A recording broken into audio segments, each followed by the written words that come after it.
mga karag-karag, welcome back to my vlog. Isang magandang araw sa inyong lahat mula dito sa Lasak City. At ito na nga mga karag-karag, mga pasabog habulan na eksena ngayon sa mundo ng beauty pageant na pinagchichismisan ng mga active na mga chismoso at mga chismosa sa social media. Simplihang minupusal fashion distraction look muna tayo for today's ganap mga karag-karag at ihabol ko talaga. So nakita ko yung sashing ceremony ng Miss Supranational 2026, okay lang naman. Parang wala akong masyadong nakikitaan na kandidata, bitang pasabog talaga yung masasabi natin, ay ito sure win na to. Parang ang hirap pa mga pa sa mga lumalaban ngayon sa Miss Supranational 2026 at question nga ng isang taga-Tacos Area of Responsibility yung isang vlogger na Latino bitaw mga karag-karag, dahil napatanong siya kung bakit daw nangunguna itong pambato ng Indonesia sa mga ranking, sa mga early prediction, sa mga beauty pageant pages sa social media. At talagang pinotakti siya dahil yung hanas niya is normal lang yung beauty niya, tapos budol, tapos wala naman daw kadating-dating, yung bang hindi masasabi natin na queenly talaga yung beauty niya, na sure win na sa corona.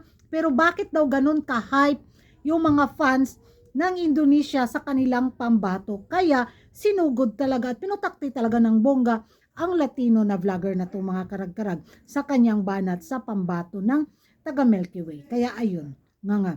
So, magiging reaction ko naman, nung unang kita ko talaga siya sa kanya ha, napawaw din ako, hala, ganda nito ha. Saang ano kaya? Ataol kaya ito nila nakuha na kandidata.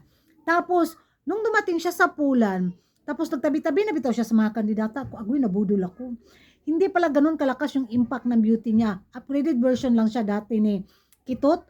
Pero kung itabi siya sa mga Latinas, wala, very common magkaiyang beauty di ay no?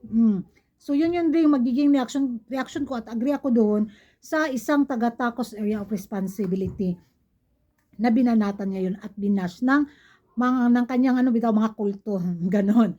So yan yung mga ganap sa Supra mga karag-karag na pinagchichismisan nila. At dito nga sa pasasasing ceremony na kung saan nakatabi ni Katrina yung reigning queen na grabe ang tangkad, nagmukha daw through this liit si Katrina. Magiging reaction ko lang naman, bakit matangkad ba yung kandidata nila? Yung bang hindi mo na sila tumingin bitaw sa salamin bitaw na, ay, oo nga no. Tapos, kung makapanlait sila na through this liit si Katrina sa reigning queen, imposible daw tayo makasungkit ng corona. Parang 50-50 below the ground din silang makasungkit ng corona sa taon na to. Kaya, wag silang mangbash bitaw na kesyo maliit yung kandidata natin kumpara sa kandidata nila. Huy, pastilan. Yung kandidata ninyo budol. Si Katrina, gwapa jud. Kahit ano man yung maging placement ng pambato natin, ay of course, laban. Abang tayo next year kung matalo man tayo this year, di ba? So yun mga karag-karag. At dito tayo sa very interesting na chikahan ngayon ng mga beauty pageant lovers na mga chismosong mga kontrabida sa pambato ng Puerto Rico sa Miss Universe. So, di ba, hinalo ko na lang para isang vlog lang to mga karag-karag. Dahil mga karag-karag, sa isang interview na to na kung saan translate bitaw sa English, ay nasyakit galore ako sa kanyang beauty mga karag-karag. Parang nabudol din ako. Gwapa man, pero parang tandanders na rin siya. Watch this. It was a process that took time, and I did it by loving the body I was in while working for the body I wanted. For me, the most important thing was to feel comfortable with myself and my body, and I believe in the power that women should have that power to decide. So I decided to transform my body for the better, to be able to compete in a beauty pageant as my best version. Lots of exercise, lots of Mamie sweet potato with ground turkey, but I did it with a lot of patience. It took me a year.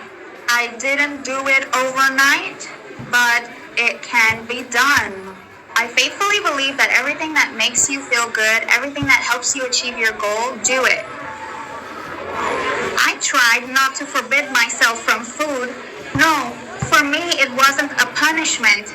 It was discipline and managing to feel comfortable, which for me is the most important thing, that we women feel comfortable where we are, and that The body we have, as long as you carry it with pride and feel comfortable in the skin you're in, that's the most important thing.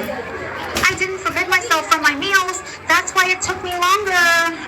But I did it out of love and affection, and it's what I urge every woman who wants to. So yan ang mga karag-karag na panood na ninyo si, sino nga yung pangalan nito? Si Inday Jennifer Barreto. Oh, mali ako, tama ba ako? Comment down below. So magiging reaction ko lang naman, habang tinitigan ko bitaw yung beauty niya, nagkatiguang man, mura magsikuragan og dagway na kadugayan nga nagminopos. Bitaw, na-distract ako sa kanyang bitaw pa makapal na kilay mga karag-karag.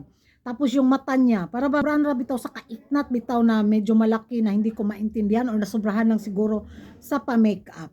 Magiging reaction ko sa pambato ng Puerto Rico, hindi lang talaga lutuin ni Paring Raul ang resulta sa taon na to. Tiyak naman makapasok ang Puerto Rico bilang host country sa top 5. But Corona, 50-50 below the ground din sila mga karag-karag.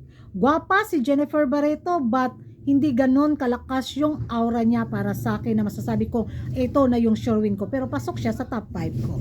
Yan yung magiging reaction ko. Ewan ko sa inyo mga karag-karag, magingay tayo sa comment section at kung hindi ka pa nakapag-subscribe sa YouTube channel ko, don't forget to like and subscribe ko Ragan Karag. I need the notification bell para titit kayo sa mga latest kaganapan at late na intriga sa mundo ng beauty pageant. And thank you for watching. See you in my next vlog. Bye-bye!